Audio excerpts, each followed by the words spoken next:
Memorial Day weekend is coming up, and then summer is right around the corner, and folks are thinking about getting outside to maybe go camping. And there is a place out in Casco Bay that is billed as Southern Maine's unique island camping experience. Yeah, some call it glamping or island camping, but whatever you call it, House Island has become a destination.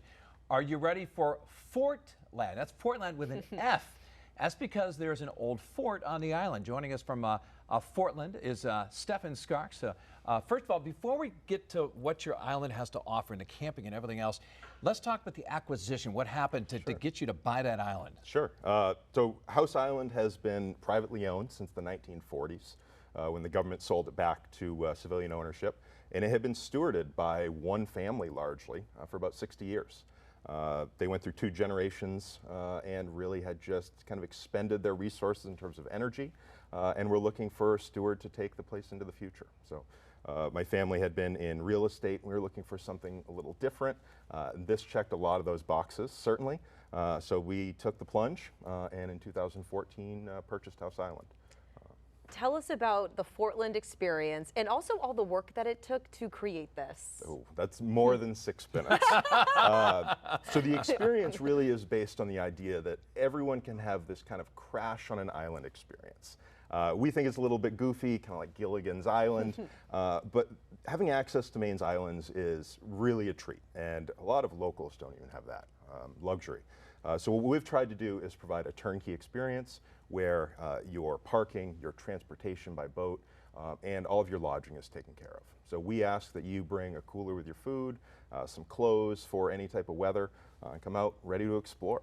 Yeah, wow. And speaking of that, let's talk about, you have 3 beaches, and here's the best part, great view of Casco Bay, and kind of a view that people don't see a lot of the Portland skyline and everything. That's special. Yeah, it's definitely a different experience being on the island looking out. The island, or at least the southern half that we operate on, hasn't been modified or developed since the late 1800s. So you're surrounded by overgrown ruins, essentially, looking out to a relatively developed skyline. And it's quite a contrast in the two. But we are the highest point in the middle of the harbor. You can see 6 different lighthouses. We're looking at Willard Beach, peaks in Cushing Island, and right back at Portland, which is great for watching the sunset or fireworks, whatever's happening that night. Sounds pretty magical. How long has it been open, and what has the response been, and are people finding out more and more about this? Yeah, the campground opened 5 years ago, 2021, obviously after kind of a difficult time building through COVID, but I'm sorry, I lost my train of thought. What has the response been? Yes, thank you. Live TV gets me sometimes. The response has been really overwhelming. It has been supported from the beginning by friends, family. There's a real volunteer atmosphere. And what's really surprising is how much it is loved by Mainers. And even beyond loved by, people are surprised that it's in their own backyard. People who live in South Portland might even have a view of the island, don't have an idea that there's a campground out there. People are not only drawn to camp, but also to learn about some history. And this is my favorite part. That includes Fort Scammel. This is built back in 1808, and this is what's incredible. It was protect Portland during the War of 1812. And by the way, the only fort in Casco Bay, I just learned about it this morning, to have been involved in battle. Yeah. Talk about the history and how cool this is to go inside this fort and just experience a part of history. Yeah, absolutely. The fort was originally constructed starting in 1808, as you mentioned. That was leading up to the War of 1812. That's the war where it actually saw not battle, but conflict. It fired a single cannonball at a stolen merchant ship out of Portland Harbor. For then the next 30 years or so, until the 1840s rather, the fort sat pretty much the same as it had been maintained, but in the 1840s there were large improvements that expanded the size of the fort. The technology of cannons had improved, so it I would say quadrupled in size in the 1840s. In the 1850s, that expansion continued, and then by 1862, we're talking Civil War, that's when most of the current fort that you see, the masonry elements, were constructed. The decade following the Civil War, a period known as the modernization period, had some soil added on the roof, like you see the top of Fort Gorgeous. And then after the 1890s, Fort Scammel was abandoned.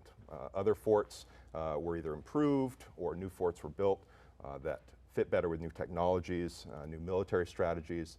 So Fort Scammel was lucky in that it was left in a pretty remote place and is wonderfully maintained or preserved as a result.